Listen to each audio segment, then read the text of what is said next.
एक आपल्याला विशेष आभार मानले पाहिजे, कारण ज्या एसओपीचा उल्लेख आपण सर्वजण ते ऐकला आपल्या प्रत्येकाच्या मोबाईलमध्ये आहे, पण ऍक्च्युली हा एसओपी हा अनेक वर्षापासून येतोय, पण ह्या एसओपीला आतापर्यंत पब्लिश करायचं जर कोणी कर्तव्य पार पाडलं असेल, ते धाडस कोणी जर केलं असेल तर ते धाडस पहिल्यांदा आपल्या आदरणीय देवेंद्रजी फडणवीस साहेबांनी केलेले आहे. त्यासाठी आपण देवेंद्रजी फडणवीस साहेबांच्या आधी सर्वांनी टाळ्या वाजवून स्वागत करूया, अभिनंदन करूया.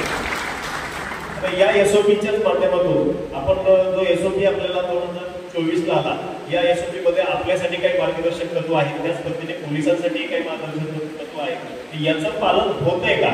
मला वाटतं अगदी 75% अजून आपल्या सराफांना सुद्धा तो एसओपी पूर्णपणे माहिती नाहीये. किती जणांकडे एसओपी आहे त्यांनी हात वर करा.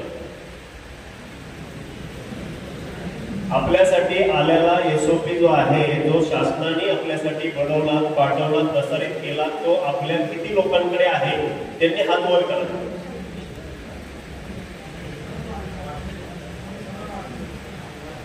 जो जीआर वाटलेला नाही, 1 वर्ष झाले या गोष्टी, आज 1 वर्ष झालेली या गोष्टीला. 2024 मध्ये तो जीआर आलेला आहे. आता तो जीआर आला, त्या जीआर आणण्याच्या संदर्भामध्ये आपल्या समाजाच्या असणाऱ्या आपल्या चित्राताई वाघ असतील, अनेक मान्यवर आहेत, ह्या सर्व मान्यवरांनी ह्याच्यामध्ये काम करून गृहमंत्र्यांशी ह्याचे पाठपुरावा करून आपला हा जीआर एक्सपोज करण्याचं काम केलं. यासाठी आपण आपल्या चित्राताई वाघ यांचंही अगदी टाळ्या वाजवून स्वागत करूया, अभिनंदन करूया.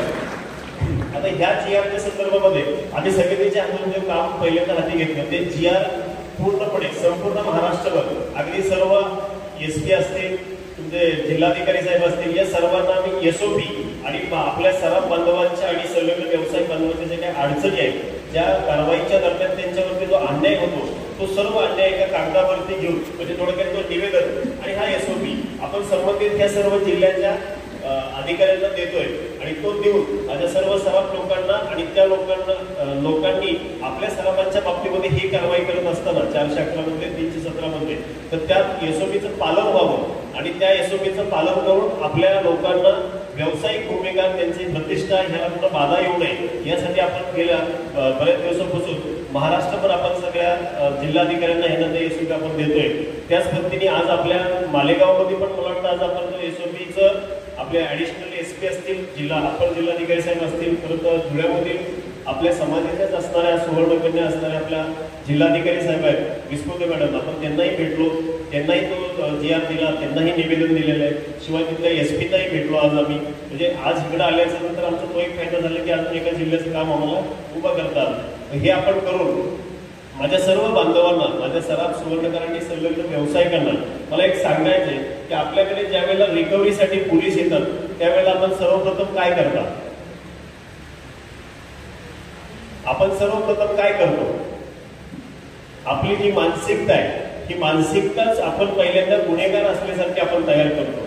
आणि ती मानसिकता बनवून ज्या वेळेला आपल्याकडे संबंधित अधिकारी येतात, त्यावेळेला त्या अधिकाऱ्यांना फेस होण्याचं सोडून, त्या कायद्यातली किंवा त्याच्या कारवाईवरती आपण माहिती घ्यायची सोडून आपण पहिला फोन करतो तो संबंधित तुमच्या ओळखीच्या व्यक्तीला.